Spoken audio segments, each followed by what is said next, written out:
WV National Commander Bob Zweiman joined the organization after returning from service with the United States Army in the Philippines during World War II. He earned accounting and law degrees at New York University and practiced law in New Jersey and New York for 39 years before retiring. He has served the Jewish war veterans at every level of the organization, local, state, and national. He resides in Fort Lee, New Jersey with his wife, Jerry. It is my pleasure to introduce the Commander and Centennial Chairman of America's oldest active national veterans organization, now celebrating its 100th anniversary, National Commander Bob Zweiman.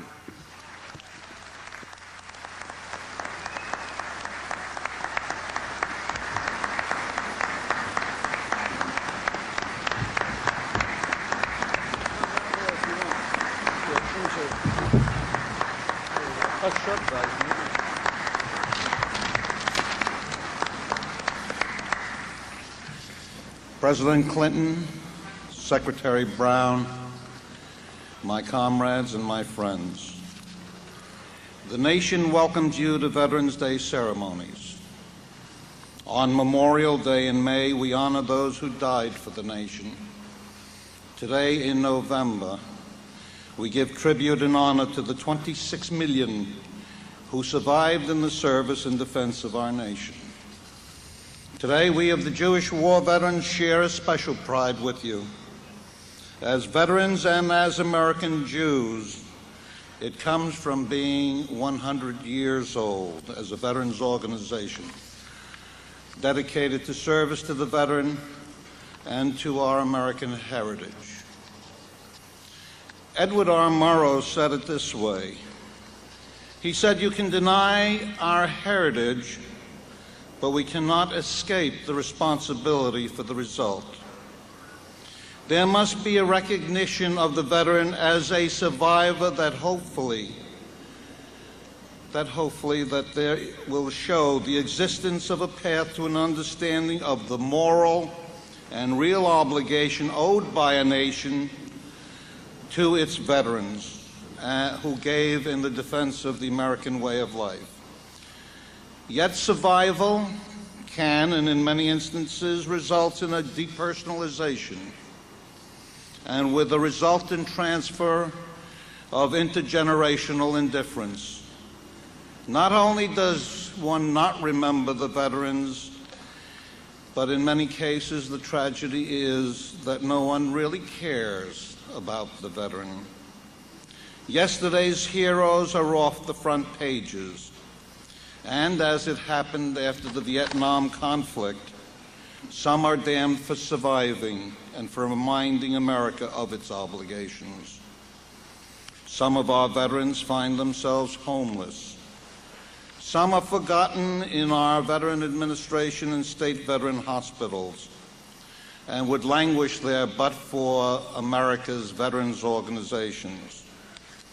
In a managed care approach that appears to be the cardinal way of health care, many veteran inpatients find themselves now to become outpatients. Yet it is absolutely vital that the veteran should never be out as a patient, rejected by a society which places him or her into that condition of life. The nation's 26 million veterans should not be downsized in recognition. They should not be placed in inventory, and they should not be forgotten as the victims of peace. The credibility of our nation should never be put to the test where America's military walks into harm's way.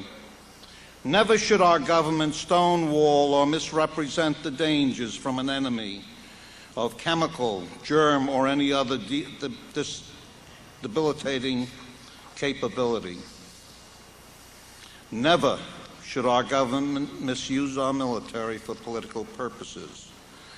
And never should our government pursue a military venture to placate world opinion or the economic and oil needs of presumed but not friendly allies. And never should our government or its agencies be indifferent to or reject the honors due to the veteran or to the veteran organizations. And never should our government presume that by setting aside but one day, they have met their obligation to the survivors of yesterday's wars and today and tomorrow's conflicts. On behalf of the Jewish war veterans of the United States of America, and on behalf of all of America's veterans organizations, I have the defined honor of welcoming you all here today. We, the veterans, welcome your thoughts that this is not merely a singular day of honor, but is indeed a public recognition of obligation to service. We welcome your concerns that such obligation must be answered with compassion and with resolve. We welcome your action in response to the needs generated by those obligations, which are not to be subverted in symbolism and rhetoric. For the fact is that we are, each one of us, our brother's keeper. If I may conclude with the words of a prayer from my British comrades in arms who are here with us today, from their Remembrance Day ceremony, which I think symbolizes what we in America have for our Veterans Day, and it goes this way. When you go home, tell them of us and say, for your tomorrow, we gave our today.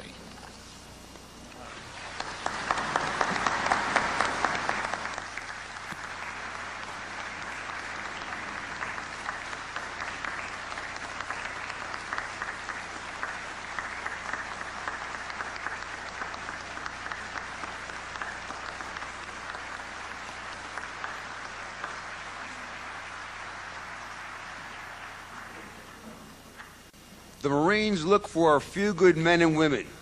In 1966, they found one of the best in a teenage recruit named Jesse Brown. That was the start of a dedicated public career, one of sacrifice in war and service in peace.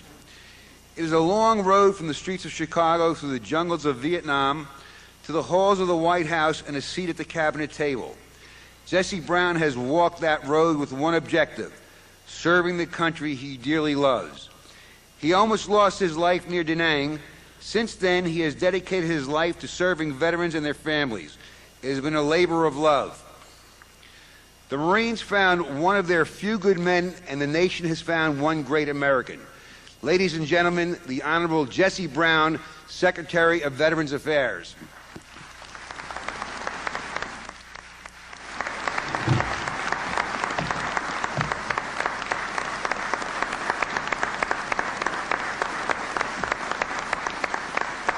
Thank you. Thank you so very much. Mr. President, distinguished guests, my fellow veterans, Gold Star mothers, Gold Star wives, ladies and gentlemen. Today is a day of remembrance. Today, we pause to think about the sacrifices of generations of men and women who have gone on before. We are privileged to stand today on our nation's most sacred ground, near the tomb of the unknowns, resting place of America's servicemen known but to God. But we're not alone in paying tribute to these guardians of peace. In communities all across the land, people join us in ceremonies like this one, paying respect to those who have earned a simple title of honor and dignity, veteran. In communities all across the land, people gather near monuments and markers inscribed with the names of those who died carrying out the will of the American people. We come together on this special day, both in celebration and in sorrow. We celebrate the accomplishments of our veterans and salute the courage and determination they have shown throughout our history. At the same time, we feel great sorrow for the sacrifices that our veterans have made. More than 1 million made the ultimate sacrifice, and 1.5 million returned home wounded and disabled. And that is why, my friends, the nation must remain steadfast in its commitment to its citizen soldiers and their families. It is a very simple idea. We can best honor our dead by responding to the needs of the living. And by doing so, the dead would not have died in vain. Our president knows the sacrifices our veterans have made and the pain suffered by their families. He's committed to keeping faith with those who have fallen for freedom, and he has worked hard to make sure that veterans and their families receive the care and benefits they need and deserve. Ladies and gentlemen, I'm proud to introduce the leader of our nation, William Jefferson Clinton, the President of the United States.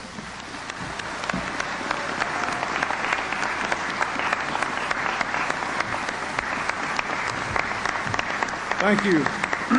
Thank you. Thank you very much. Thank you.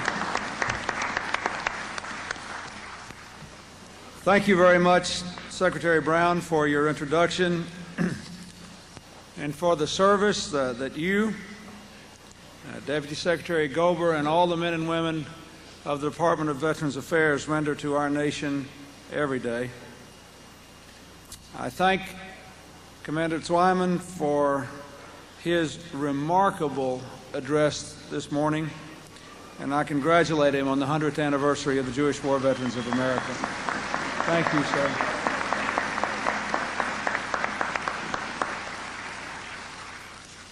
To the distinguished leaders of our veterans organizations, all the veterans who are here, the Gold Star mothers, the Gold Star wives, Major General Foley, all the members of the Cabinet who are here, the Joint Chiefs, the men and women in uniform, their families, and my fellow Americans.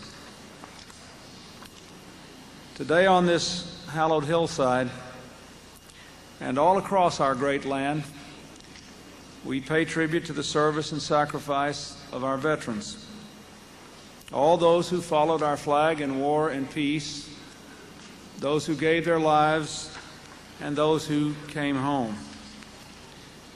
Each of us owes to all of them a debt we can never fully repay. The inscription on the Korean War Memorial says, "Freedom is not free." For more than 2 centuries, our armed services have defended our freedom and made our nation a beacon of hope for the world. I'd like to take a moment in this special time for Americans to recognize the special contribution that one American veteran in particular has made to our nation. Bob Dole was a 21-year-old second lieutenant serving in the Po Valley of Italy when a German shell struck him down in battle. He would bear the burden of his severe injury from that day forward for the rest of his life. But he refused to withdraw from the world and instead dedicated his life to serving the American people. I ask all of you here now to join me in applauding his remarkable record of achievement and patriotism to America.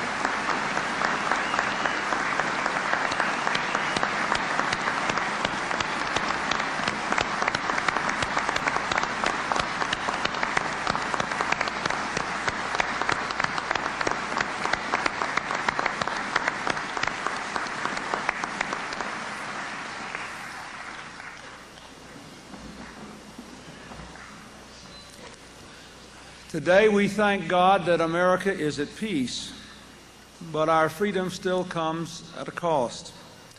It depends upon the untiring efforts of the 1.5 million men and women in our armed forces who defend our nation, protect our interests, advance our ideals, keeping the peace in Bosnia, enforcing the no-fly zone in Iraq, standing watch over the DMZ on the Korean Peninsula, promoting stability and peace in Haiti.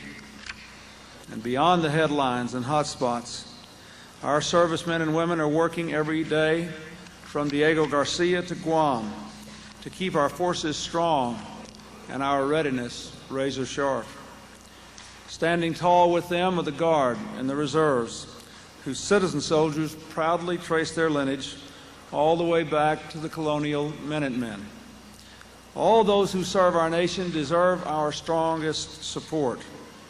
They must have the best training, the finest equipment, access to the newest technologies. And those who do go into battle for our nation must never be left behind. And so we continue to pursue the fullest possible accounting for those Americans who are still missing. Those who serve in uniform deserve every chance to build good lives as private citizens. And so we must offer our veterans and their families every opportunity to live their dreams, helping them to improve their educations, find good jobs, buy homes, protect their health. This commitment extends to pursuing answers and providing relief for Gulf War veterans with unexplained illnesses.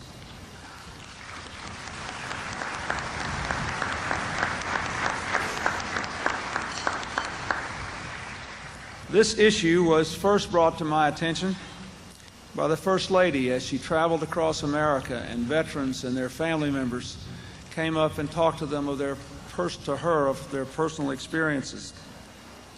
Last year, I appointed an independent Presidential Advisory Commission to address the health concerns of Persian Gulf veterans, their spouses, and children. This commission will report its findings by year's end. I want to assure all of you that we will leave no stone unturned in our efforts to investigate these cases and to provide our Gulf War veterans with the medical care they need. Tens of thousands of examinations have been performed. 26,000 determinations of disability have been made. There are many research projects now underway. There are mysteries still unanswered, and we must do more.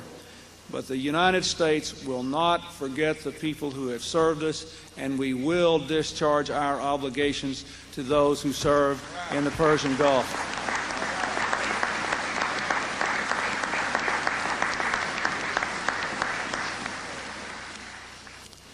Today we remember and honor the past service of America's veterans.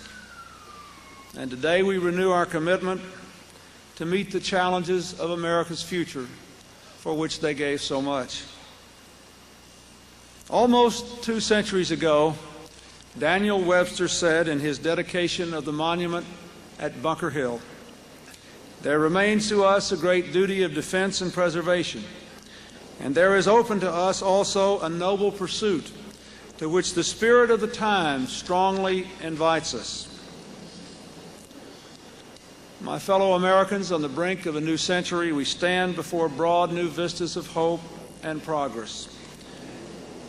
But if we are to realize our hopes for that future, we must ensure that America remains the world's strongest force for peace and freedom, for security and prosperity.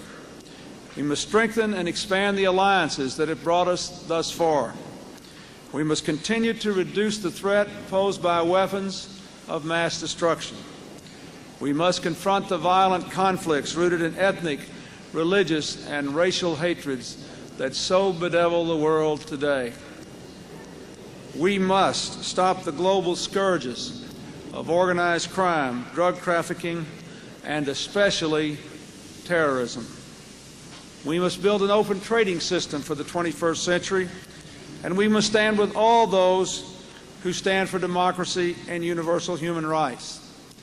I cannot help but note on this day that in our time, for the first time in the entire history of humanity on this planet, more than half the world's people live in democratically elected governments because of the example and the force and the power of the ideas of America and the sacrifice of America's veterans.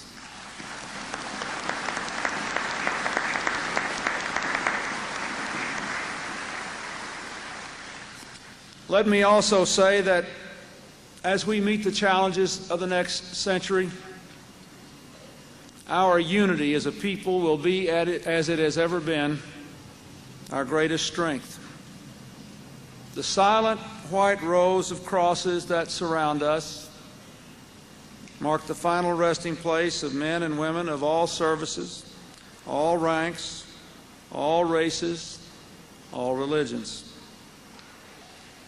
They stand as stunning evidence that our founders were right. We are all equal in the eyes of God. That is something we must continue to practice until we get it right.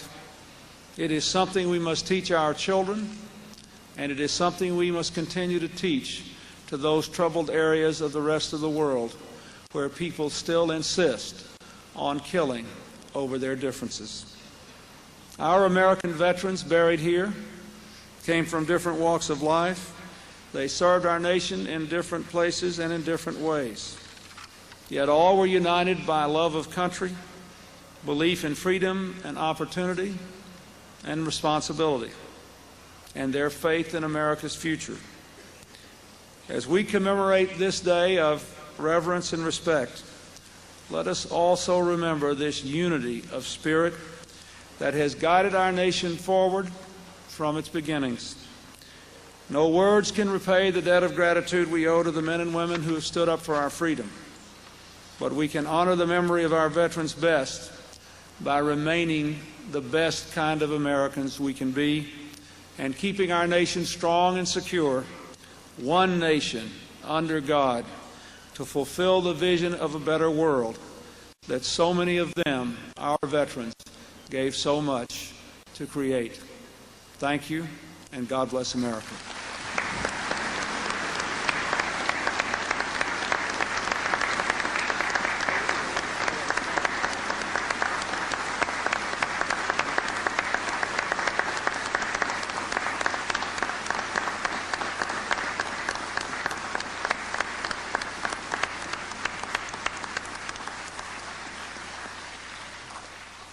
Ladies and gentlemen, please remain standing for our invocation delivered by Simeon Kobernitz, National Chaplain of the Jewish War Veterans of the United States of America.